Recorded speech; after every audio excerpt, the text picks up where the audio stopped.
കോൺഗ്രസിന് ആദായ നികുതി വകുപ്പ് വീണ്ടും നോട്ടീസ് അയച്ചു. 2020 മുതൽ 2022 വരെയുള്ള 2 സാമ്പത്തിക വർഷത്തെ പിഴയും പലിശയും അടയ്ക്കണമെന്നാണ് നിർദ്ദേശം.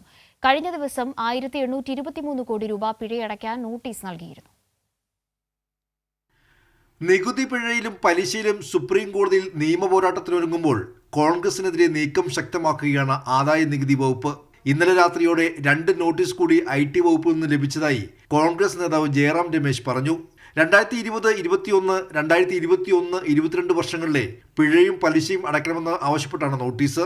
കഴിഞ്ഞ മാസം 2017 മുതൽ 2022 വരെ 1823 കോടി രൂപ പിഴയും പലിശയും അടയ്ക്കണമെന്ന് ആദായ നികുതി വകുപ്പ് നോട്ടീസ് നൽകിയിരുന്നു. പിന്നാലെ കേന്ദ്ര അന്വേഷണ ഏജൻസികളെ ദുരുപയോഗം ചെയ്യുന്ന കേന്ദ്ര സർക്കാർ നീക്കത്തിനെതിരെ സുപ്രീം കോടതിയിൽ പോകുമെന്ന് കോൺഗ്രസ് വ്യക്തമാക്കി. ഇതേ കാലയളവിൽ 4800 കോടി രൂപ BJP സംഭാവന കൈപ്പറ്റിയെന്ന് കോൺഗ്രസ് രേഖകൾ സഹിതം പുറത്തുവിടുകയും ചെയ്തു.